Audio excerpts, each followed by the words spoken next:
प्यारे बच्चों, वीडियो को पूरा ज़रूर देखना। 8 है, हो जाएंगे। ठीक है बच्चों, तो आगे चलते हैं हम। कार्बन के शर्तमुखी प्रकृति। विभिन्न तत्वों एवं यौगिकों को में हमने इलेक्ट्रॉन की साझेदारी द्वारा सहयोगी आबंध का निर्माण देखा। हमने सरल कार्बन यौगिक मैथेन की संरचना भी देखी। मैथेन हमने आपको बताया था CH4 होता है, इसकी क्रम संरचना इस तरह बनती है। 4 इसमें हाइड्रोजन हो जाएंगे। ठीक है बच्चों, इस तरह से मैथेन की संरचना भी देखिए। अध्याय के आरंभ में हमने देखा कि कितनी वस्तुओं में कार्बन पाया जाता है। वस्तु हम स्वयं भी कार्बन के यौगिकों से बने हुए हैं। हाल ही में रसायन शास्त्रियों द्वारा सूत्र सहित ज्ञात कार्बन यौगिकों की गणना की गई है, जो लगभग कई मिलियन आंकी गई है। कार्बन की गणना की गई जो कई मिलियन, सबसे ज़्यादा कार्बन में ही पाए जाते हैं। किसी और तत्व में नहीं। सहयोगी बंध की प्रकृति के कारण कार्बन में बड़ी संख्या में यौगिक बनाने की क्षमता होती है। कार्बन ही ऐसा तत्व है जिसमें बड़ी संख्या में यौगिक बनाने की क्षमता होती है। कार्बन में 2 कारक देखे गए हैं। कितने कारक देखे गए हैं? 2 कारक देखे गए हैं। पहला है कार्बन में कार्बन के ही अन्य परमाणु के साथ आबंध बनने की अद्वितीय क्षमता है। कार्बन में कार्बन के साथ बनने की क्षमता होती है, जिससे बड़ी संख्या में अणु बनते हैं। इस गुण में को श्रृंखलन कहते हैं, कैटेनेशन कहते हैं, जिसमें कार्बन और कार्बन के साथ बनते हैं। जैसे ये कार्बन के कार्बन के साथ बन रहे हैं, इस कैटेनेशन यानी श्रृंखलन कहते हैं। इन यौगिकों में कार्बन की लंबी श्रृंखला कार्बन की विभिन्न शाखाओं वाली श्रृंखला अथवा विलय में व्यवस्थित कार्बन भी पाए जाते हैं।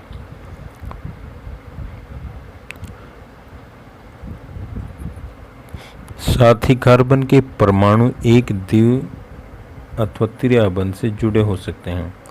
एकाबंध भी, द्विआबंध भी और त्रिआबंध भी जुटे हुए होते हैं।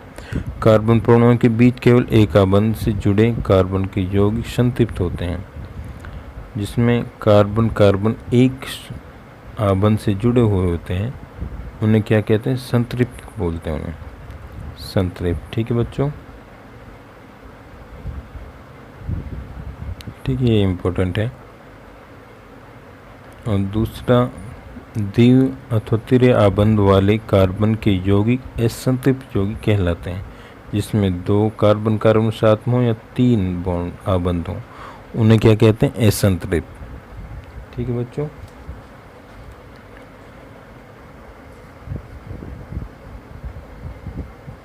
Saturated compound, unsaturated compound. Carbon यौगिक में जिस सीमा तक श्रृंखलन का गुण पाया जाता है, वे किसी और तत्व में नहीं मिलता। सबसे ज़्यादा इस श्रृंखला कार्बन में श्रृंखला बनाई जा सकती है। सिलिकॉन हाइड्रोजन के साथ यौगिक बनाते हैं। सिलिकॉन भी हाइड्रोजन के साथ में यौगिक बनाते हैं। ठीक है बच्चों, आगे चलते हैं हम।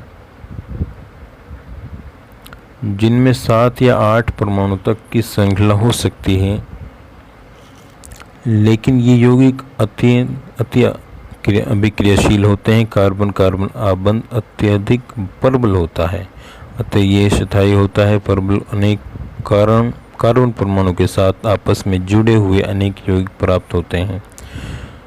अगला पॉइंट, सेकंड पॉइंट है, चूँकि कार्बन की संयुक्ता 4 होती है, अतः इसमें कार्बन के 4 अन्य परमाणु अथवा कुछ अन्य एक संयोजक तत्व के परमाणु के साथ आबंध की क्षमता होती है। Oxygen, hydrogen, nitrogen, sulphur, chlorine तथा अनेक अन्य तत्वों के साथ कार्बन के यौगिक बनते हैं। फलस्वरूप ऐसे विशेष गुण वाले यौगिक बनते हैं जो अणु में कार्बन के अतिरिक्त उपस्थित तत्वों पर निर्भर करते हैं।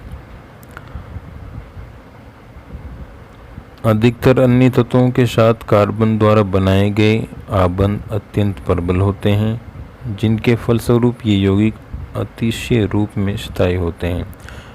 कार्बन द्वारा प्रबल आबंधों के निर्माण का एक कारण इसका छोटा आकार भी है। इसका कारण इलेक्ट्रॉन के सहभागी युग्म को नाभिक की मजबूती से पकड़े रहता है। बड़े परमाणुओं वाले तत्वों से बने आबंध तुलना में अत्यंत दुर्बल होते हैं।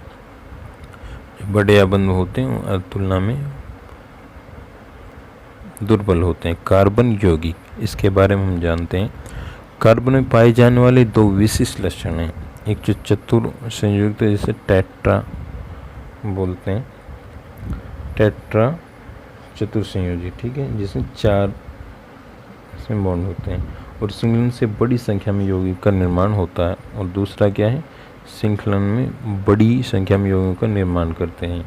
अनेक यौगिकों के कार्बन परमाणु अथवा परमाणु के समूह विभिन्न कार्बन श्रृंखला से जुड़े होते हैं। मूल रूप से इन यौगिकों को प्राकृतिक पदार्थ से प्राप्त किया गया था तथा ये समझ गया था कि ये कार्बन यौगिक अथवा कार्बन यौगिक केवल सजीवों में ही निर्मित हो सकते हैं। अर्थात यह माना गया कि उनके संश्लेषण के लिए एक जीव शक्ति आवश्यक थी। 1828 में फ्रेडरिक वॉलर ने अमोनियम साइनाइड से यूरिया बनाकर इसे असत्य प्रमाणित किया था। किसने? फ्रेडरिक वॉलर ने।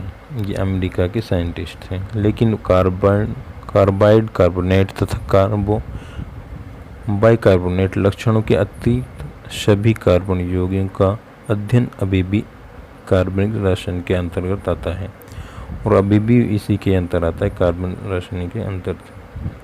तो हम पढ़ते हैं अब संतृप्त और असंतृप्त। ये बहुत इम्पोर्टेंट है। मेथेन की संरचना हम पहले भी समझ चुके हैं। कार्बन एवं हाइड्रोजन से बनने वाला अन्य यौगिक एथेन है, जो एक एथेन बनता है कार्बन से, CH4। ठीक बच्चों,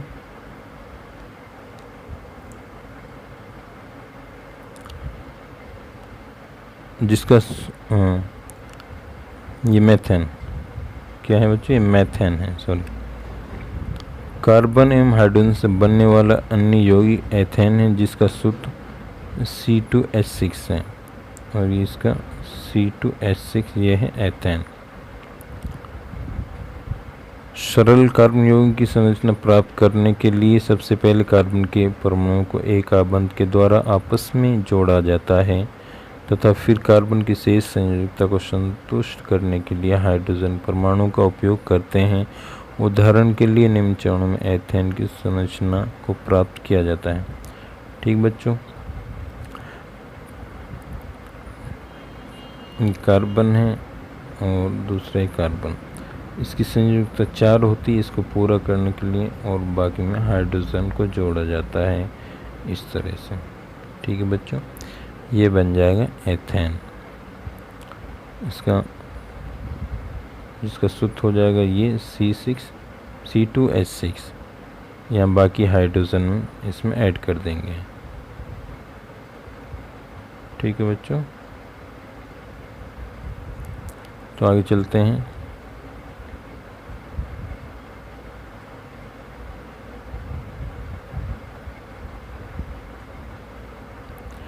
प्रत्येक कार्बन परमाणु की 3 संयोजकता असंतुष्ट रहती है, अतः प्रत्येक का आबंध 3 हाइड्रोजन परमाणु के साथ किया जाता है। निम्न इस प्रकार इस तरह से कर रखा है। ये कार्बन हो गई, ये कार्बन यहाँ पर हो गया, और एक कार्बन का अणु एक हाइड्रोजन का अणु, दोनों अणु मिलकर एक बॉन्ड बना देते हैं, एक आबंध बना देते हैं। ठीक है, इस तरह इसका ये फॉर्मूला होगा, संरचना होगी परमाणु की, कार्बन की, एथेन की।